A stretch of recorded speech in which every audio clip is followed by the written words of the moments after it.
Hello everyone. 12th ക്ലാസ്സിലെ portion തുടങ്ങുകയാണ് ഇന്ന് മുതൽ. നമ്മളിനി സീരീസ് ഓഫ് ലെക്ചർ വീഡിയോസ് ഇങ്ങനെ പോസ്റ്റ് ചെയ്യുന്നതായിരിക്കും. നിങ്ങൾക്ക് ഇതിൻ്റെ ഫുൾ ആക്സസ് വേണമെങ്കിൽ കോൺടാക്ട് ചെയ്യണം, ഡിസ്ക്രിപ്ഷനിൽ നമ്പർ ഉണ്ടാവും. Okay, so let start. 12th first chapter electric charges and ഫീൽഡ്സിലാണ് നമ്മൾ തുടങ്ങുന്നത്. So let start. Okay, so first ഭാഗം എന്താണ് ഈ ചാപ്റ്ററിൽ പഠിക്കാനുള്ളത്? ഓക്കെ, സോ വളരെ സിമ്പിളായിട്ട് പറഞ്ഞാൽ നമ്മൾ ഒരു ഫോഴ്സിനെ പറ്റിയാണ് പഠിക്കാൻ പോകുന്നത്. ഫോഴ്സ് എന്ന് പറയുന്നത് നിങ്ങൾ കണ്ടുപരിചയമുള്ള ഫോഴ്സ് ഒക്കെ തന്നെയാണ്. സോ ആ ഒരു നമ്മളിപ്പോൾ ലാസ്റ്റ് ഇയറിൽ എന്തൊക്കെയാണ് പഠിച്ചേക്കുന്നത്? നമ്മൾ ഫ്രിക്ഷണൽ ഫോഴ്സിനെ പറ്റി പഠിച്ചു, ഗ്രാവിറ്റേഷണൽ ഫോഴ്സിനെ പറ്റി പഠിച്ചു. സോ ഇലക്ട്രിക് ചാർജസ് ആൻഡ് ഫീൽഡ്സിനകത്ത് ആ പേര് തന്നെ അറിയാം, ഇലക്ട്രിക്കൽ ഫോഴ്സസിനെ പറ്റിയാണ് നമ്മൾ പഠിക്കാൻ ഉദ്ദേശിക്കുന്നത്. ഇലക്ട്രിക്കൽ ഫോഴ്സസിനെ പറ്റി നമ്മൾ പഠിക്കും, പിന്നെ നമ്മൾ മാഗ്നറ്റിക് ഫോഴ്സസിനെ പറ്റിയും പഠിക്കും. രണ്ടും സെപ്പറേറ്റ് ആയിട്ടാണ് പഠിക്കുക. സോ ഫസ്റ്റ് നമുക്ക് പഠിക്കാനുള്ള ഭാഗം ഇലക്ട്രിക്കൽ ഫോഴ്സസിനെ പറ്റിയാണ്. ഓക്കെ, സോ നിങ്ങൾക്ക് ഏറ്റവും ഫെമിലിയർ ആയിട്ടുള്ള ഒരു കൈൻഡ് ഓഫ് എക്സ്പീരിയൻസ് നിങ്ങൾ ചെയ്തിട്ടില്ല എന്നുണ്ടെങ്കിൽ ചെയ്ത് നോക്കണത്, ഒരു പ്ലാസ്റ്റിക് കോമ്പ് എടുക്കുക, ഒരു ചീർപ്പ്. ഓക്കെ, ഈ ചീർപ്പ് എടുത്തിട്ട് നിങ്ങൾ കുറച്ച് പേപ്പറിന്റെ ചെറിയ ചെറിയ പീസസ് ആക്കിയിട്ട് ഇങ്ങനെ വെക്കുക. ഓക്കെ, എന്നിട്ട് ഈ പേപ്പറിന്റെ അടുത്തേക്ക് ഈ പ്ലാസ്റ്റിക് കോമ്പ് ഇങ്ങനെ കൊണ്ടുവരിക. എന്തെങ്കിലും സംഭവിക്കാൻ നോക്കുക. നോർമലി എന്താ സംഭവിക്കുക? ഒന്നും സംഭവിക്കത്തില്ല അല്ലേ? ഇനി നമ്മൾ എന്താ ചെയ്യണമെന്ന് വെച്ച് കഴിഞ്ഞാൽ ഈ കോമ്പില്ലേ, നമ്മുടെ ഈ ചീർപ്പ് എടുത്തിട്ട് തലയിൽ കൂടെ ഒന്ന് റൺ ചെയ്യുക. റൺ ചെയ്തിട്ട് ഇതിന്റെ അടുത്തുകൊണ്ട് വെക്കുന്ന സമയത്ത് എന്ത് സംഭവിക്കും അറിയോ? നിങ്ങൾക്ക് എന്താ സംഭവിക്കുക എന്നുള്ളത്? എന്താ സംഭവിക്കുക എന്ന് വെച്ച് കഴിഞ്ഞാൽ ഈ പേപ്പറിന്റെ പെല്ലറ്റ്സ് ഇതിന്റെ ഒരു അടുത്ത് വരുന്ന സമയത്ത് ഇതിനോട് ഇങ്ങനെ അട്രാക്ട് ചെയ്യുന്ന പോലെ നമുക്ക് കാണാം, ഇതിൽ ഒട്ടി പിടിച്ചിരിക്കുന്ന പോലെ കാണാം. ഓക്കെ, ഒന്നത്. രണ്ടാമത്തെ കാര്യം എന്ന് പറഞ്ഞാൽ നമ്മൾ ഈ പോളിസ്റ്റർ ക്ലോത്ത്സ് ഇല്ലേ, നമ്മൾ നല്ല ഉണങ്ങിയ പോളിസ്റ്റർ ക്ലോത്ത്സ് എടുത്തിട്ട് നിങ്ങൾക്ക് വേണമെങ്കിൽ ഇരുട്ടായ റൂമിൽ പോയിട്ട് ഒന്നൊന്ന് തമ്മി റബ്ബ് ചെയ്ത് നോക്ക്. നിങ്ങൾക്ക് ആക്ച്വലി ചില സമയത്ത് സ്പാർക്സ് ഇങ്ങനെ കാണാൻ പറ്റും, ഈ ചെറിയ ചെറിയ സ്പാർക്കിൾസ് ഇങ്ങനെ കാണാൻ പറ്റും. അതുപോലെ ഒരു സൗണ്ട് ഇങ്ങനെ പൊട്ടുന്ന പോലത്തെ ഒരു സൗണ്ടും കേൾക്കാം. ഓക്കെ, സോ ഇതേപോലത്തെ ഇലക്ട്രിക്കൽ ഫിനോമിനാസ് എന്തുകൊണ്ട് സംഭവിക്കുന്നു, ഇതൊക്കെയാണ് നമ്മൾ ഈ ചാപ്റ്ററിലൂടെ പഠിക്കാൻ പോകുന്നത്. വളരെ ഡീറ്റെയിൽഡ് ആയിട്ട് നമ്മൾ ഇതിന്റെ ഒരു സർഫസ് ലെവലിൽ മാത്രമല്ല പോവുക, കുറെ ഡീറ്റെയിൽഡ് ആയിട്ട് മാത്തമാറ്റിക്കൽ ലെവലൊക്കെ യൂസ് ചെയ്തിട്ട് കുറച്ച് കാര്യങ്ങൾ ഡെഡ്യൂസ് ചെയ്തെടുക്കും. ഓക്കെ, വളരെ ഇൻട്രസ്റ്റിംഗ് ആയ ചാപ്റ്ററാണ്, വളരെ ഇമ്പോർട്ടൻ്റ് ആയ ചാപ്റ്ററും കൂടെയാണ്. ഓക്കെ, സോ ഇതൊക്കെയാണ് നമ്മൾ ഈ ചാപ്റ്ററിലൂടെ പഠിക്കാൻ ഉദ്ദേശിക്കുന്നത്. സോ ഫസ്റ്റ് ചാപ്റ്ററിന്റെ പേര് തന്നെ നോക്കുക, ഇലക്ട്രിക് ചാർജസ്. എന്താണ് ഇലക്ട്രിക് ചാർജസ് എന്നുള്ളത് നമുക്ക് അറിയണം. ഓക്കെ, അതുപോലെ തന്നെ ഒരു കാര്യം കൂടെ, ഇലക്ട്രിക് ചാർജസിനെ പറ്റി ഇപ്പോൾ നമ്മൾ ഡെഡ്യൂസ് ചെയ്യാൻ പോകുന്ന കുറേ ലോസ് ഉണ്ട്. കുളംസ് ലോ എന്ന് പറഞ്ഞ ലോ ഉണ്ട്, പിന്നെ ഗോസസ് ലോ. ഇതൊക്കെ ഡെഡ്യൂസ് ചെയ്തത് ആൾക്കാർക്ക് അന്ന് നമുക്ക് ഈ ആറ്റത്തിനെ പറ്റിയോ ഇലക്ട്രോണിനെ പറ്റിയോ ഒന്നും ഐഡിയ ഇല്ലാത്ത സമയത്തായിരുന്നു. അതായത് ഒരു ആറ്റത്തിന്റെ ഉള്ളിൽ എന്തെല്ലാം ആണെന്നുള്ളത് നമുക്കിപ്പോൾ അറിയാം, പക്ഷെ അന്നത്തെ ആൾക്കാർക്ക് അത് അറിയില്ലായിരുന്നു. എന്നിട്ടാണ് അവരത് ഈ ഒരു ലോ ഒക്കെ ഫോർമുലേറ്റ് ചെയ്ത് നല്ല രീതിയിൽ തന്നെ കുറെ കണ്ടുപിടുത്തങ്ങളൊക്കെ നടത്തിയത്. ഓക്കെ, സോ അത് വളരെ രസമുള്ള ഒരു തിയറിയാണ്. നമ്മൾ പക്ഷെ എന്താ ചെയ്യാന്ന് വെച്ച് കഴിഞ്ഞാൽ നമ്മൾ ഇപ്പോഴത്തെ എക്സിസ്റ്റിംഗ് നോളജും കൂടെ യൂസ് ചെയ്തിട്ടാണ് ഇത് പഠിക്കാൻ പോകുന്നത്. ഓക്കെ, സോ ഫസ്റ്റ് എന്താണ് electric charge? Okay, electric charge എന്താണെന്ന് വെച്ച് കഴിഞ്ഞാൽ ഞാനിപ്പോൾ ഈ കേസിനകത്ത് ഇപ്പോൾ ഇതിനകത്ത് എടുത്ത് നോക്കി വെച്ചു, ഇതിനകത്ത് നമ്മളിത് റബ്ബ് ചെയ്യുന്നതിന് മുൻപ് ഇതിനകത്ത് ചാർജ് ഉണ്ടോ? ഇല്ലല്ലോ. നമ്മൾ തലയിൽ കൂടെ റൺ ചെയ്യുന്നതിന് മുൻപായിട്ട് ഇതിന് ചാർജ് ഉണ്ടാവത്തില്ല, ഇതിനകത്ത് 0 ചാർജ് ആയിരിക്കും ഉണ്ടാവുക. പക്ഷെ റബ്ബ് ചെയ്ത് കഴിഞ്ഞതിന് ശേഷം എന്താ സംഭവിക്കുക? ചാർജ് ഉണ്ട് അല്ലേ? ഇതേപോലെ തന്നെ നിങ്ങൾ ഒരു പ്ലാസ്റ്റിക് കോമ്പ് എടുത്തിട്ട് ഇതേപോലെ തന്നെ ചെയ്തിട്ട് അടുത്ത് കൊണ്ട് വെക്കാൻ പറ്റുമെങ്കിൽ നിങ്ങൾക്ക് അത്യാവശ്യം കുറച്ച് ഇടങ്ങേറാണത് മനസ്സിലാക്കണമെങ്കിൽ അടുത്ത് വെക്കുന്ന സമയത്ത് ഇത് തമ്മിൽ ഒരു റിപ്പൽഷൻ ഫീൽ ചെയ്യും. ഓക്കെ, അതല്ലാന്നുണ്ടെങ്കിൽ ഒരു ഗ്ലാസിന്റെ റോഡ് എടുക്കുക. ഒരു ഗ്ലാസിന്റെ റോഡ് എടുത്തതിന് ശേഷം ഇതിനെ കൊണ്ട് ഒരു സിൽക്ക് ക്ലോത്തും കൊണ്ട് ഇങ്ങനെ റബ്ബ് ചെയ്യുക. ഓക്കെ, എന്നിട്ട് ഇതേ same kind of another road എടുക്കുക, എന്നിട്ടൊന്ന് റബ്ബ് ചെയ്യുക. എന്നിട്ട് ഇത് തമ്മിൽ നിങ്ങൾ അടുപ്പിച്ച് വെച്ചിട്ട് നോക്ക്, എന്താ സംഭവിക്കാന്ന് വെച്ച് കഴിഞ്ഞാൽ ഇത് തമ്മിൽ റിപ്പൽ ചെയ്യും ആ സമയത്ത്. അതായത് അടുത്ത് വെക്കും തോറും എന്തോ ഒരു ഫോഴ്സ് നിങ്ങൾക്ക് ഫീൽ ചെയ്യും, ഇതിനെങ്ങനെ അകത്താനായിട്ടുള്ള ഫോഴ്സ് ഫീൽ ചെയ്യും. അപ്പൊ ഒന്ന് ഈ ഫിനോമിന. ഇതേപോലെ തന്നെ ഇതേ ഗ്ലാസ് റോഡ് എടുത്തിട്ട് നമ്മളിപ്പോൾ ലെറ്റ്സ് ഒരു റബ്ബറിന്റെ മെറ്റീരിയൽ ഇപ്പൊ അതെന്തെങ്കിലും രീതിയിൽ നിങ്ങൾ ഇതേപോലെ തന്നെ റബ്ബ് ചെയ്യുക, അങ്ങനെ ചെയ്ത് കഴിഞ്ഞാൽ ചില കേസിനകത്ത് നിങ്ങൾ കാണും ഇത് അട്രാക്ട് ചെയ്യുന്നതായിട്ട് കാണും. ഓക്കെ, അപ്പൊ ഇത് ഗ്ലാസ് ആണ്, ലെറ്റ്സ് ഇത് റബ്ബർ ആണെങ്കിൽ ഇത് അട്രാക്ട് ചെയ്യുന്ന പോലെ നിങ്ങൾക്ക് ഇങ്ങനെ കാണാം. ഓക്കെ, സോ ചില സമയങ്ങളിൽ എന്ത് സംഭവിക്കും? റിപ്പൽ ചെയ്യും, ചില സമയങ്ങളിൽ അട്രാക്ട് ചെയ്യും. സോ ഇതേപോലത്തെ കുറെ എക്സ്പെരിമെന്റിന്റെ ബേസ് ചെയ്തിട്ട് ആൾക്കാർക്ക് ഒരു കാര്യം മനസ്സിലായി. സോ എന്തോ ഒരു കാര്യം സംഭവിക്കുന്നുണ്ട് നമ്മളിങ്ങനെ റബ്ബ് ചെയ്യുന്ന സമയത്ത്. ഓക്കെ, അപ്പോൾ അതിന് വിളിക്കുന്ന ഒരു പേരാണ് ചാർജ്ഡ് ആവുക, അല്ലെങ്കിൽ ഒന്നെങ്കിൽ ചാർജ് ഉണ്ട് അല്ലെങ്കിൽ ചാർജ് ഇല്ല. നമ്മൾ റബ്ബ് ചെയ്ത് കഴിഞ്ഞ സമയത്ത് എന്താ, ഇത് ചാർജ്ഡ് ആവുകയാണ് ചെയ്യുക. അപ്പൊ പിന്നെ ഒരു കാര്യം മനസ്സിലായി, ഒരേപോലത്തെ സാധനങ്ങൾ ഒരേ രീതിയിൽ ചെയ്യുന്ന സമയത്ത് എന്ത് സംഭവിക്കുന്നുണ്ട്? റിപ്പൽ ചെയ്യുന്നുണ്ട്. സോ ഒരേപോലത്തെ ചാർജസ് ആണ് ഇതിനകത്തുള്ളത്. ഇതിനകത്ത് രണ്ടും ലൈക്ക് ചാർജസ് ആണ്, ലൈക്ക് ചാർജ് അല്ലെങ്കിൽ സെയിം ചാർജ് ആണ് ഉള്ളത്. അട്രാക്ട് ചെയ്യുന്ന സമയത്തോ അതിനകത്ത് രണ്ടിലും അൺലൈക്ക് ചാർജസ് ആണ്, അൺലൈക്ക് ചാർജസ് ആണ് ഉള്ളത്. ഓക്കെ, എന്നിട്ട് അവർ രണ്ട് കാര്യങ്ങൾ മനസ്സിലാക്കി. ലൈക്ക് ചാർജസ് ഉണ്ട്, അൺലൈക്ക് ചാർജസ് ഉണ്ട്. സോ ലൈക്ക് ചാർജിനകത്ത് ഒന്നിന് അവർ പോസിറ്റീവ് എന്ന് വിളിച്ചു, പോസിറ്റീവ് ചാർജ്. ഓക്കെ, പിന്നെ ഒന്ന് വിളിച്ചു negative charge, negative charge. Okay, positive charge and negative charge. So രണ്ടെണ്ണം ഉണ്ട്, രണ്ട് ടൈപ്പ് ചാർജ് ഉണ്ടെന്ന് മനസ്സിലാക്കി. ഇനിയാണ് നമ്മൾ നമ്മളുടെ ഇപ്പോഴത്തെ എക്സിസ്റ്റിംഗ് നോളജ് മനസ്സിലാക്കിയിട്ട് എന്താണ് പോസിറ്റീവ് ചാർജ്, എന്താണ് നെഗറ്റീവ് ചാർജ് എന്ന് മനസ്സിലാക്കാൻ പോകുന്നത്. സോ ഫോർ ദാറ്റ് നമുക്ക് എന്താ വേണ്ടതെന്ന് വെച്ച് കഴിഞ്ഞാൽ, നമുക്ക് ആറ്റത്തിന്റെ ഒരു സ്ട്രക്ചർ ഏതാണ്ട് കയ്യിൽ വേണം. ഓക്കെ, സോ അത് നമുക്ക് നോക്കാം. സോ രണ്ട് ടൈപ്പ് ചാർജ് ഉണ്ടെന്ന് പറഞ്ഞല്ലോ. സോ ആറ്റം നോക്കുകയാണെങ്കിൽ ഇപ്പോൾ ഒരു ന്യൂക്ലിയസ് ഉണ്ടാവും അല്ലേ, പിന്നെ അതിന്റെ ചുറ്റും എന്താ ഉള്ളത്, ഇങ്ങനെ ഇലക്ട്രോൺസ് ഓർബിറ്റ്. ഇതൊരു ക്ലാസിക്കൽ പിക്ചറാണ്, പഴയ പിക്ചറാണ് ആറ്റത്തിന്റെ. ഇത് നിങ്ങൾ കെമിസ്ട്രിയിലൊക്കെ കണ്ടിട്ട് പരിചയമുള്ള ഒരു പിക്ചർ തന്നെ ആയിരിക്കും, അതുകൊണ്ട് അത് എടുത്തേക്കുന്നത്. ഇപ്പോഴത്തെ പർപ്പസിന് ഇത് മതി. ഓക്കെ, സോ ഇത് ചുറ്റുമുള്ള എന്തെന്നാ നിങ്ങൾക്ക് എല്ലാവർക്കും അറിയാം, ഇലക്ട്രോൺസ് ആണ് അല്ലേ. ഇനി ഇതിന്റെ അകത്തുള്ളത് എന്തല്ല, ഇതിന്റെ അകത്ത് നമുക്ക് പ്രോട്ടോൺസ് ഉണ്ട്, പിന്നെ അതിന്റെ അകത്ത് പിന്നെയും ന്യൂട്രോൺസ് എന്ന് പറഞ്ഞിട്ടുള്ള സംഭവം കൂടെ ഉണ്ട്. ഇതിനെല്ലാം വിളിക്കുന്നത് സബ് അറ്റോമിക് പാർട്ടിക്കിൾസ് എന്നാണ്. അപ്പോൾ ഇതാണെന്ത്, ഇത് ഇലക്ട്രോൺ ആണ്.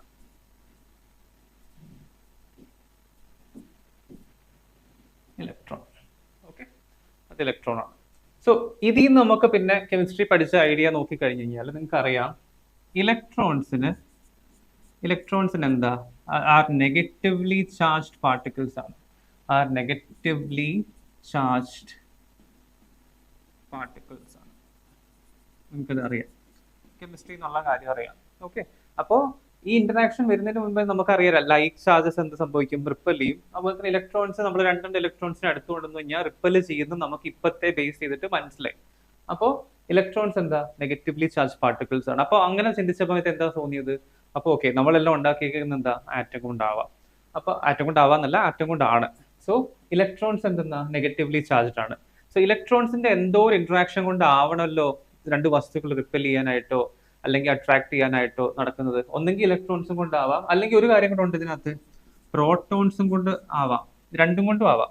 ഓക്കെ, ഒന്നെങ്കിൽ ഇലക്ട്രോൺസും കൊണ്ടാവാം, അല്ലെങ്കിൽ പ്രോട്ടോൺസും കൊണ്ട്. നമുക്ക് ഇൻവെസ്റ്റിഗേറ്റ് ചെയ്ത് നോക്കാം നമുക്ക് ഏതാണ് ശരിക്കും റെസ്പോൺസിബിൾ ആയ കാര്യം. ഇത് പോസിറ്റീവ്ലി ചാർജ്ഡ് ആണ്. Okay, so electrons positively charged ആണ്, പ്രോട്ടോൺസ് നെഗറ്റീവ്ലി ചാർജ്ഡ് ആണ്. പിന്നെ നമ്മൾ എന്താ പഠിച്ചേ, most of the objects that we see around, നമ്മുടെ ചുറ്റും കാണുന്നുള്ള എല്ലാ വസ്തുക്കളും എന്തെന്നാ, ന്യൂട്രൽ ആണ്. നമ്മളിപ്പോൾ കാണുന്ന എല്ലാ വസ്തുക്കളും അട്രാക്ഷനോ റിപ്പൽഷനോ ഒന്നും ചെയ്യുന്നില്ല. അപ്പൊ എന്തെന്നാ അതിന്റെ അർത്ഥം എന്തെന്നാ.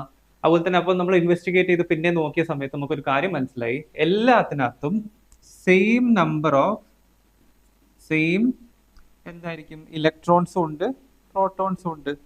അതാണ് നമ്മൾ മനസ്സിലാക്കിയത്, same number of electrons and protons ഉണ്ട്.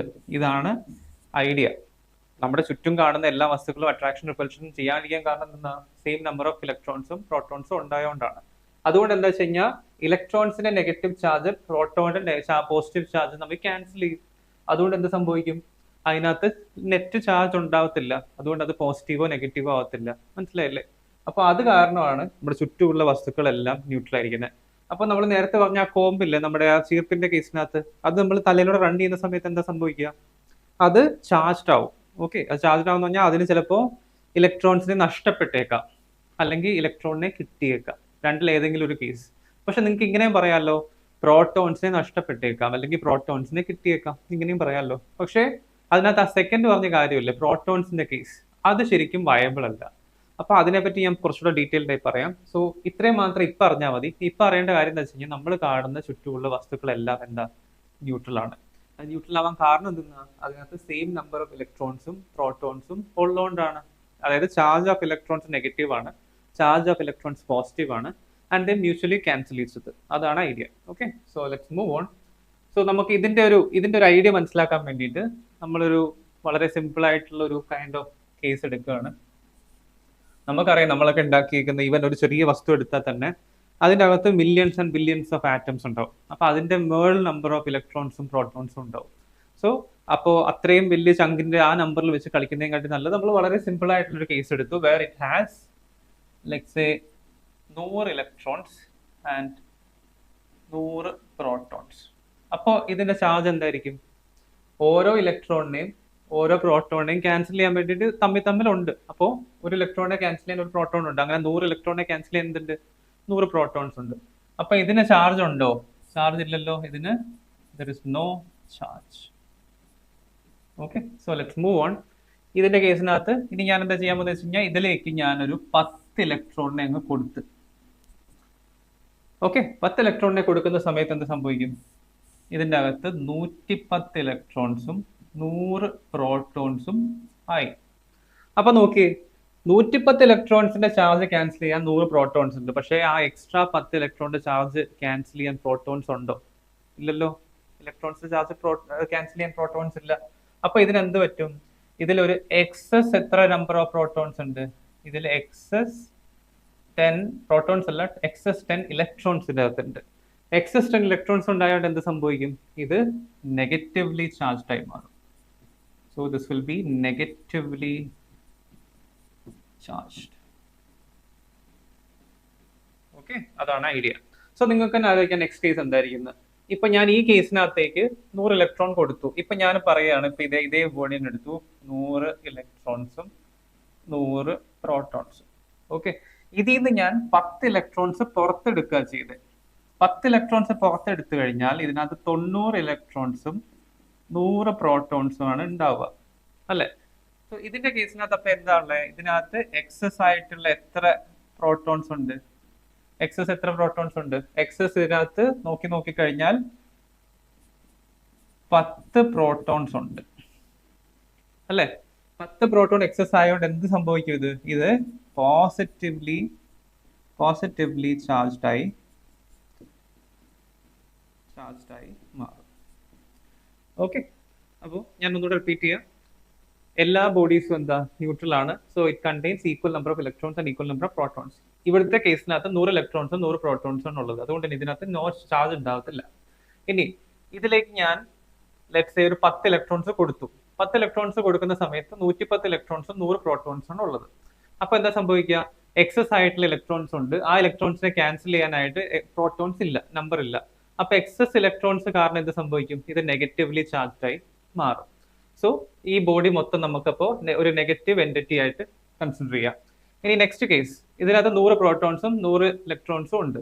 ഓക്കെ, സോ ഇതിനകത്തുനിന്ന് ഞാൻ എന്താ ചെയ്യുന്നത് വെച്ച് കഴിഞ്ഞാൽ 10 ഇലക്ട്രോൺസിനെ റിമൂവ് ചെയ്തു. 10 ഇലക്ട്രോൺസിനെ റിമൂവ് ചെയ്ത് കഴിഞ്ഞാൽ 90 ഇലക്ട്രോൺസും 100 പ്രോട്ടോൺസും ആണ് ഉണ്ടാവുക. അപ്പൊ അതിന്റെ അർത്ഥം എന്താ? എക്സസ് ആയിട്ട് എത്ര പ്രോട്ടോൺസ് ഉണ്ട്? 10 പ്രോട്ടോൺസ് ഉണ്ട്. 10 പ്രോട്ടോൺസ് ഉണ്ടാകുന്ന സമയത്ത് എന്ത് സംഭവിക്കും? ഇത് പോസിറ്റീവ്ലി ചാർജ് ആയി മാറും. ഓക്കെ, സോ ഇതാണ് ഇതിന്റെ കോൺസെപ്ച്വൽ സൈഡ്. ഓക്കെ, ഇത് ക്ലിയർ ആയെന്ന് വിചാരിക്കുന്നു. ഇനി നമ്മൾ ഇതിന്റെ മാത്തമാറ്റിക്കൽ സൈഡിലേക്ക് പോകും. ഇപ്പൊ തന്നെ കുറച്ചൊക്കെ ഒരു മാത്ത് ആയി, എന്നാലും വളരെ സിമ്പിൾ ആയിട്ടുള്ള ഐഡിയ അല്ലേ? എന്താ തോന്നുന്നത്? വളരെ സിമ്പിൾ ആയിട്ടുള്ള ഐഡിയ ആണ് ഇത്. ഇനി ഇതിന്റെ ഒരു മാത്തമാറ്റിക്കൽ ബാക്ക്ഗ്രൗണ്ട് കൂടെ ആക്കി കഴിഞ്ഞാൽ ഇത് കംപ്ലീറ്റ് ആയി. ഇലക്ട്രിക് ചാർജ് എന്താണെന്നുള്ളത് കംപ്ലീറ്റ് ആയി. So let see that now.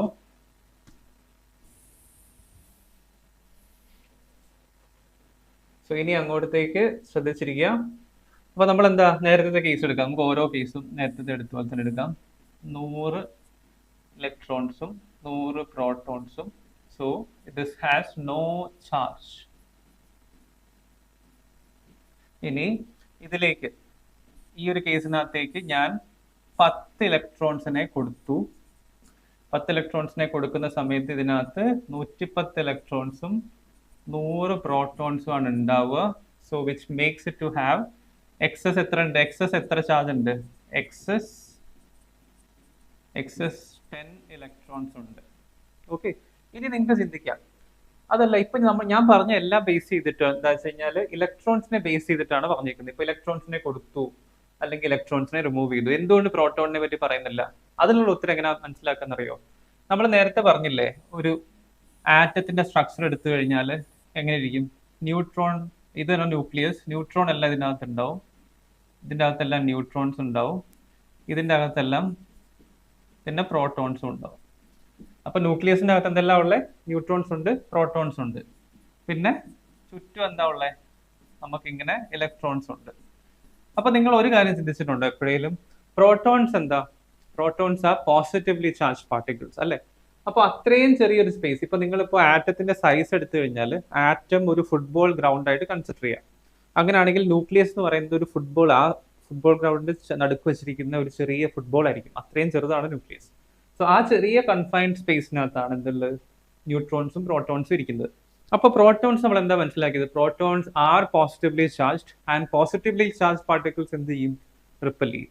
അപ്പോൾ പോസിറ്റീവ്ലി ചാർജ് പാർട്ടിക്കിൾസ് റിപ്പൽ ചെയ്യുന്നിട്ടും ഇത് അവിടെ തന്നെ ഇരിക്കാൻ കാരണം എന്തെന്നാ, അപ്പൊ അതിന്റെ അർത്ഥം എന്താ വെച്ച് കഴിഞ്ഞാൽ വേറെ എന്തോ ഒരു ഫോഴ്സ് ഉണ്ട് അവിടെ, which is much powerful than the repulsive force between the protons. അതുകൊണ്ട് എന്താ സംഭവിക്കും, ഈ റിപ്പൽഷനെ തടയാൻ പറ്റും. ആ ഒരു ഫോഴ്സിന്റെ പേരാണ് സ്ട്രോങ് ന്യൂക്ലിയർ ഫോഴ്സ് എന്ന് പറയുന്നത്. ഓക്കെ, ഈ സ്ട്രോങ് ന്യൂക്ലിയർ ഫോഴ്സ് കാരണമാണ് പ്രോട്ടോൺസ് എല്ലാം അവിടെ തന്നെ ഇരിക്കാൻ കാരണം. അല്ലെങ്കിൽ എന്ത് സംഭവിക്കും, പോസിറ്റീവ് ചാർജിലാണ് റിപ്പലായി പുറത്തേക്ക് വരും.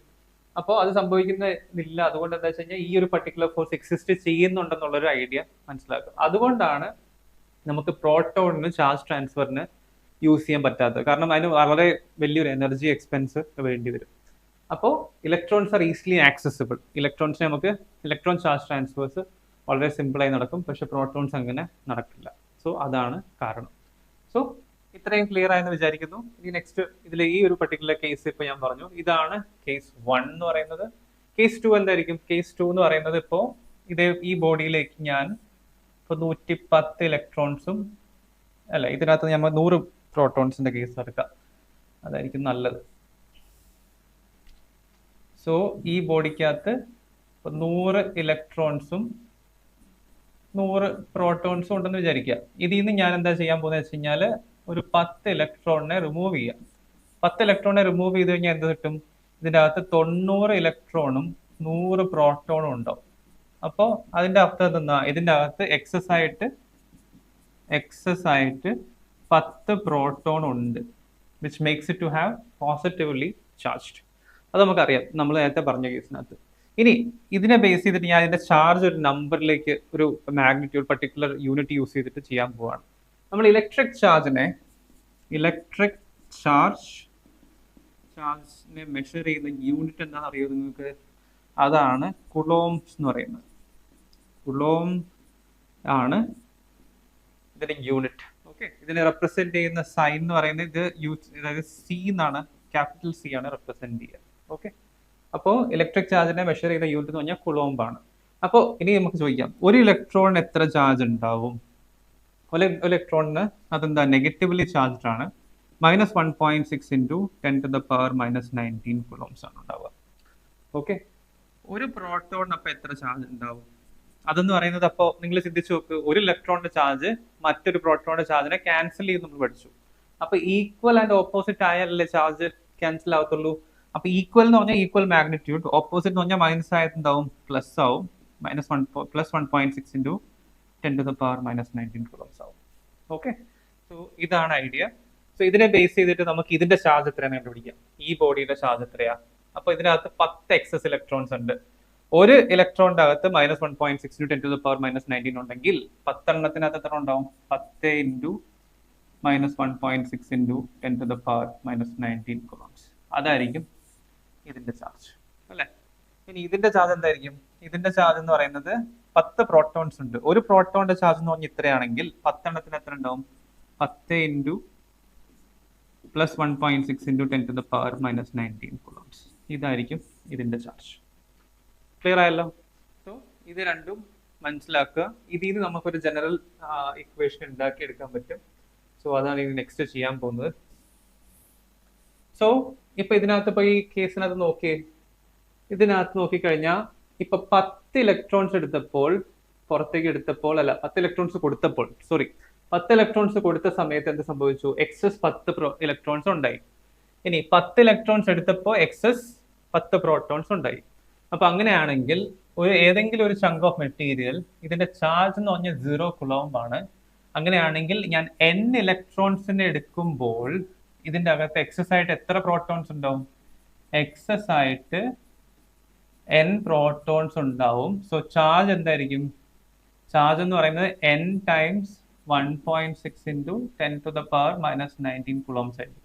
ഈ ചാർജിനെ റെപ്രസെന്റ് ചെയ്യുന്ന ഈ ഒരു ലെറ്റർ എന്ന് പറഞ്ഞാൽ ക്യൂ ആണ്. അതും കൂടെ ഓർക്കുക. ക്യൂ ആണ് ചാർജിനെ റെപ്രസെന്റ് ചെയ്യുന്ന യൂണിറ്റ്. സോ ഇതാണ് ഇതിന്റെ ചാർജ് എന്ന് പറഞ്ഞാൽ. ഇനി ഇതേ ബോഡി എടുത്തു, ഇതിനകത്ത് 0 കുളംബ് ആണ്. ഞാൻ ഇതിലേക്ക് n ഇലക്ട്രോൺസിനെ കൊടുത്തു, അതായത് എക്സസ് ഇലക്ട്രോൺസ് ഉണ്ട് ഇതിനകത്ത്, അതായത് n നമ്പർ ഓഫ് ഇലക്ട്രോൺസ് ഉണ്ട്. അങ്ങനെയാണെങ്കിൽ ചാർജ് എന്തായിരിക്കും? Q is equal to n times -1.6 into 10 to the power -19 coulombs. അപ്പോൾ ഇതാണ് ഇതിന്റെ ചാർജ്, ഇതാണ് ഇതിന്റെ ചാർജ്. അപ്പോൾ ഇതിനെ നമുക്ക് രണ്ട് ജനറലൈസ് എഴുതാൻ പറ്റും. ലോകത്തുള്ള എല്ലാ ചാർജസും ഐദർ പോസിറ്റീവ് ആയിരിക്കും അല്ലെങ്കിൽ നെഗറ്റീവ് ആയിരിക്കും. n is the value of excess number of electrons or an excess number of protons, മനസ്സിലായോ? into 1.6 into 10 to the power -19 coulombs. ഇതാണ് ഈ ഐഡിയനെ പറയുന്ന പേരാണ് quantisation of charge. Okay, quantisation of charge എന്ന് പറയുന്നത് സിമ്പിൾ ഐഡിയ ആണ്. Quantisation എന്ന് പറയുന്നത് അതായത് ചാർജിന്റെ, ഇലക്ട്രിക് ചാർജിന്റെ ബേസിക് യൂണിറ്റ് എന്ന് പറയുന്നത് ഇതാണ്, 1.6 into 10 to the power -19 coulombs ആണ്. അതായത് ബേസിക് യൂണിറ്റ് എന്ന് പറഞ്ഞാൽ ചാർജ് ഓഫ് ആൻ ഇലക്ട്രോൺ അല്ലെങ്കിൽ ചാർജ് ഓഫ് എ പ്രോട്ടോൺ ആയിരിക്കും. നമുക്ക് ഒരിക്കലും E/2 അതായത് 1.6 into 10 to the power -19/2 coulombs possible അല്ല. ഈ ഒരു ചാർജ് പോസിബിൾ അല്ല.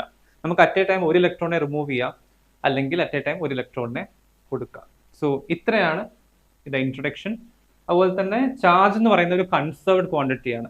നിങ്ങളിപ്പോൾ എനർജി കൺസേർവ്ഡ് എന്ന് പറഞ്ഞാൽ ഇപ്പൊ എനർജി എവിടുന്നും പോകുന്നില്ല. ഒരു ഐസൊലേറ്റഡ് സിസ്റ്റം ആണെങ്കിൽ എനർജി എന്തായിരിക്കും? ആ സിസ്റ്റത്തിന്റെ കോൺസ്റ്റന്റ് ആയിരിക്കും.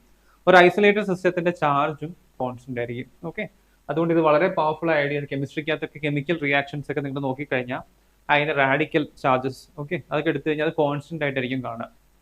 അതെന്ത് സംഭവിച്ചാലും ഇപ്പോൾ ഒരു കോമ്പൗണ്ട് മറ്റേതായി മാറിക്കഴിഞ്ഞാലും അതിന്റെ നെറ്റ് ചാർജ് എന്ന് പറയുന്നത് സെയിം ആയിരിക്കും. ഓക്കെ, സോ ഇത്രയും ആണ് ഇൻട്രൊഡക്ഷൻ. സോ നമുക്ക് നെക്സ്റ്റ് ക്ലാസ്സിൽ എന്താ ചെയ്യേണ്ടതെന്ന് വെച്ച് കഴിഞ്ഞാൽ, നമുക്കറിയാം രണ്ട് പോസിറ്റീവ് ചാർജസ് എന്താ സംഭവിക്കുക? തമ്മിൽ റിപ്പൽ ചെയ്യും. അത് എത്ര ഫോഴ്സിലാണ് റിപ്പൽ ചെയ്യുന്നത് നമ്മൾ കണ്ടുപിടിക്കും. അതാണ് നെക്സ്റ്റ് ക്ലാസ്സിലുള്ള ഭാഗം. സോ ഇത്രയും വായിക്കുക, ഇത്രയും മനസ്സിലാക്കുക. എന്തെങ്കിലും ഡൗട്ട് ഉണ്ടെങ്കിൽ നിങ്ങൾ കമന്റ് സെക്ഷനിൽ അറിയിക്കുക. Okay, so thank you guys.